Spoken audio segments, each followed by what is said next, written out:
दोस्तों, एक औरत जिसके पास किसी भी प्रकार की कोई कमी नहीं होती, जो उसका पति होता है वो करोड़पति होता है, धन दौलत की कोई कमी नहीं होती, उनको 2 बच्चे होते हैं और अचानक उसका जो पति होता है एक दिन रोड पर सैर करने के लिए जा रहा होता है। पीछे से एक इको गाड़ी आती है और उसमें बहुत तेज़ी के साथ टक्कर मार देती है। मौके पर ही उसकी मौत हो जाती है। दोस्तों, उसके बाद पुलिस वहां पर आती है, डेड बॉडी को अपने कब्जे में लेती है, पोस्टमार्टम के लिए भेज देती है और उसके बाद उस फाइल को बंद कर देती है कि ये एक रोड एक्सीडेंट है।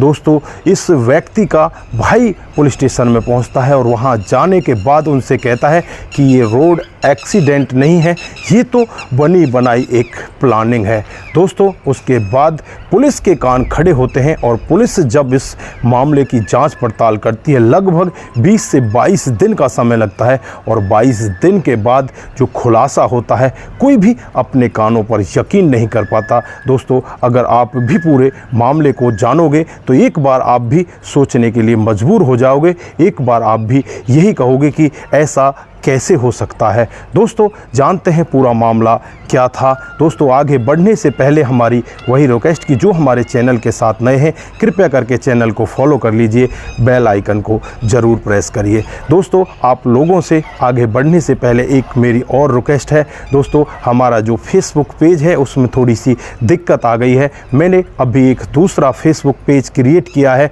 APH news 2.0। उस पर जाएं और वहां पर आपको बहुत अच्छी अच्छी कहानियां मिलेंगी। इसी नाम से मैंने एक यूट्यूब चैनल भी बनाया है। दोस्तों, उस पर भी जाएं, वहां पर भी आपको बहुत सारी अच्छी अच्छी कहानियां मिलेंगी। दोस्तों, आगे बढ़ते हैं। नमस्कार, जय हिंद। आप देख रहे हैं APH न्यूज़ राहुल रावत के साथ। तो दोस्तों, आज की जो हकीकत की घटना आपको बताने जा रहा हूँ, ये हकीकत की घटना उत्तर प्रदेश के कानपुर शहर की है। दोस्तों, 4 नवंबर सुबह करीब 6 बजे का वक्त होता है जब एक इको कार एक व्यक्ति को ठोक देती है और उस व्यक्ति को ठोकने के बाद वो भी अनबैलेंस हो जाती है। अनबैलेंस होकर वो सामने एक लट्ठा में जाकर टकरा जाती है और वहीं पर वो रुक जाती है। दोस्तों, जो इको का ड्राइवर होता है, पीछे से एक वैगनार गाड़ी आती है, उसमें बैठकर वो वहाँ से फरार हो जाता है। दोस्तों, आनन फानन में ही लोगों की वहाँ पर भीड़ जुट जाती है और जब सामने वाले व्यक्ति को देखा जाता है तो वो व्यक्ति कोई और नहीं,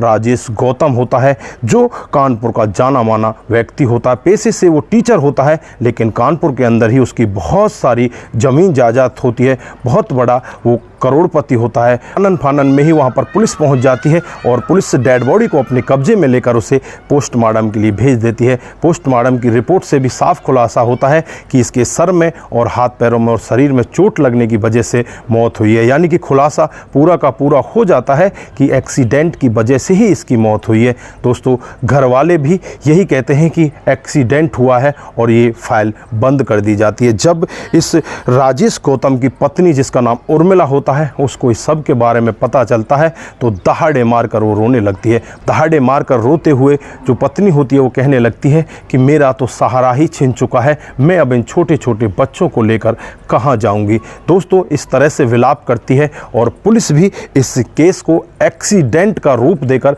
उस फाइल को बंद कर देती है। दोस्तों, यहाँ पर जो राजेश गौतम होता है, उसका एक भाई होता है, वो नज़दीकी पुलिस स्टेशन में पहुँचता है और वहाँ जाकर पुलिस वालों से गुहार लगातार उनसे कहने लगता है कि इसकी जांच पड़ताल कीजिए, ये एक प्री प्लानिंग है, ये कोई यहाँ पर रोड एक्सीडेंट नहीं हुआ है, मेरे भाई को मारा गया है। दोस्तों, पुलिस वाले जब इस तरह का वाक्य सुनते हैं तो पुलिस वालों के भी कान खड़े हो जाते हैं, क्योंकि ये कोई छोटा मोटा व्यक्ति नहीं होता, ये जानी मानी हस्ती होती है। दोस्तों, उसके बाद पुलिस अपने कामकाज में लग जाती है। 4 नवंबर का ये वाक्य होता है और 26 नवंबर को फाइनल इसकी पुलिस रिपोर्ट देती है, मीडिया के सामने भी उजागर करती है, रोड एक्सीडेंट नहीं हुआ, इसे तो प्लान के तहत मारा गया है।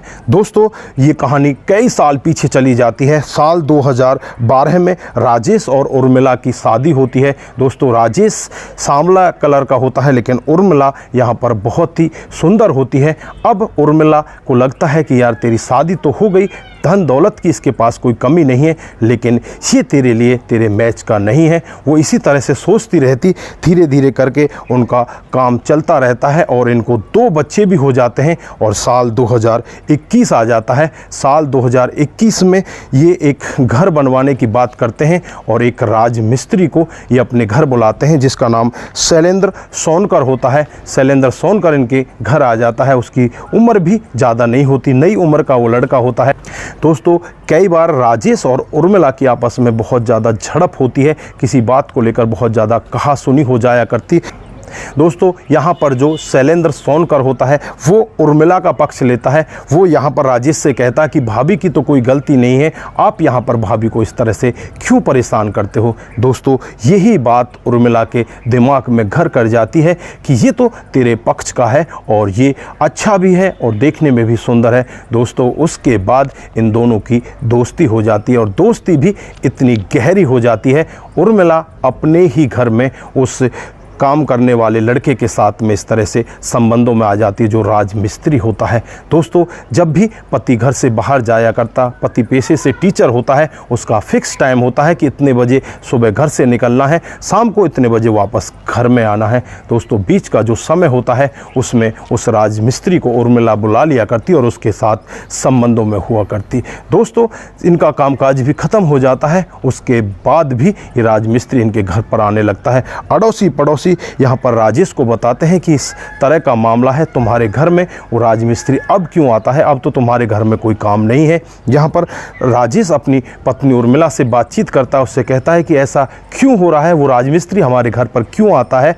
तो यहाँ पर उर्मिला कहती है कि बस वो तो ऐसे ही आ जाता है, ऐसी कोई बात नहीं है। दोस्तों, एक दिन का वाक़या होता है जब राजेश स्कूल से जल्दी छुट्टी लेकर अपने घर आ जाता है और अपने घर जो दृश्य देखता है उस दृश्य को देखकर उसकी आंखें फटी की फटी रह जाती हैं। जो उर्मिला होती है उस राजमिस्त्री के साथ अवैध संबंधों में होती है। दोस्तों, यहाँ पर जो पति होता है इन दोनों को बिठाता है, बिठाकर समझाता है, क्योंकि उसकी बहुत सारी इज्जत होती है। वो नहीं चाहता था कि उसकी इज्जत यहाँ पर बाजार में उछले, क्योंकि लोग बागों के पास जब इस तरह की बातें पहुँच जाती हैं तो वो बहुत ही तेज़ी के साथ उछला करते हैं। दोस्तों, दोनों को समझाता है, लेकिन दोनों में से कोई भी मानने वाला नहीं होता। वो चुपचाप एक दूसरे के साथ फिर भी मिलते रहते हैं। दोस्तों, यहाँ पर जो पत्नी होती है वो अपने बॉयफ्रेंड से ये कहती है कि मुझे इसको रास्ते से हटाना है और इसको रास्ते से हटाने के लिए कोई प्लान बनाइए। फिर जो शैलेंद्र सोनकर होता है एक दिन जहर की एक पुड़िया ला कर देता है और उस जहर को राजेश के खाने में मिला दिया जाता है, उसे खाना खिला दिया जाता है। दोस्तों, खाना खाने के बाद राजेश की तबीयत खराब होने लगती है। फिर उसे नज़दीकी हॉस्पिटल में ले जाया जाता है और वहाँ जाकर उसे बचा लिया जाता है, क्योंकि वो जहर इतना कारगर नहीं होता जिससे कि उसकी मौत हो सके। दोस्तों, वहाँ पर राजेश बच जाता है, लेकिन राजेश यहाँ पर कोई भी इंक्वायरी नहीं बैठा था। दोस्तों, उसके बाद जो उर्मिला होती है वो कहती है कि इस तरह से ये काम काज चलने वाला नहीं है, मुझे तो इसको रास्ते से हटाना है, क्यों ना इसका रोड एक्सीडेंट करा दिया जाए। दोस्तों, यहाँ पर फिर ये प्लान बनाते हैं और प्लान में ये 3 लोग और शामिल हो जाते हैं। जो शैलेंद्र सोनकर होता है उसका एक भाई होता है विकास सोनकर, और एक इको का ड्राइवर होता है जिसका नाम सुमित कटारिया होता है। दोस्तों, सुमित कटारिया को 4 लाख रुपए दिए जाते हैं और उसको बताया जाता है कि सुबह सुबह इस टाइम पर ये व्यक्ति यहाँ से निकल कर जाएगा और तुम्हें इसको पीछे से टक्कर मारनी है और इको को लेकर फरार हो जाना है। शैलेंद्र सोनकर होता है और उसका भाई होता है विकास सोनकर। ये पीछे वैगनार गाड़ी में बैठकर उसका पीछा कर रहे होते हैं, कहीं अगर इसमें जान बच जाए तो पीछे से वैगनार से इसको कुचल दिया जाए। दोस्तों, होता भी कुछ ऐसा ही है।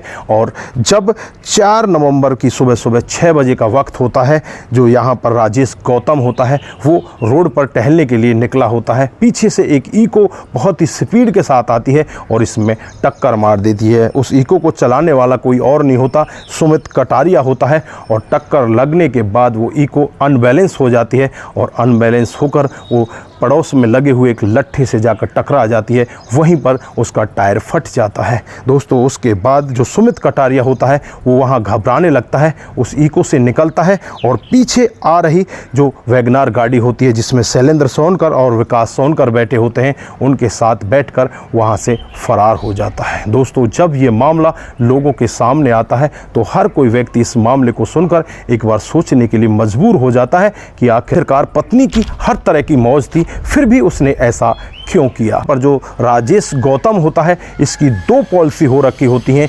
1.5 करोड़ रुपए की। अगर ये समय से पहले मर जाता है तो 1.5 करोड़ की 2 पॉलिसी होती है, यानी कि 3 करोड़ तो इसके पास यहाँ पैसा होता है और दूसरा इसके पास ज़मीन जायदाद बहुत पैसे की होती है, कम से कम 55 से 60 करोड़ रुपए की प्रॉपर्टी इसके पास होती है। दोस्तों, यहाँ पर जो इसकी पत्नी होती है उर्मिला, वो यही चाहती थी कि मेरा पति रोड एक्सीडेंट में मारा जाए और सबको ये लगे कि रोड एक्सीडेंट में मारा गया, और उसके बाद जो यहाँ पर पॉलिसी का पैसा है 3 करोड़ रुपए वो भी मुझे मिल जाएगा, और जो इसकी ज़मीन जायदाद का पैसा है, इसकी जो सरकारी नौकरी है वो भी मुझे मिल जाएगी। लेकिन पाप करने वाले चाहे कितने ही सातिर तरीके से पाप को करें, कितने ही सातिर तरीके से क्राइम को अंजाम दें, लेकिन कोई ना कोई सुराग वो यहाँ पर छोड़ जाते हैं। दोस्तों, यहाँ पर भी ऐसा ही होता है। उस इको के जो नंबर होते हैं उनसे इको के मालिक की पहचान की जाती है, और जब सुमित कटारिया से पुलिस अपनी सख्ती के साथ, अपने रवैये के साथ पूछताछ करती है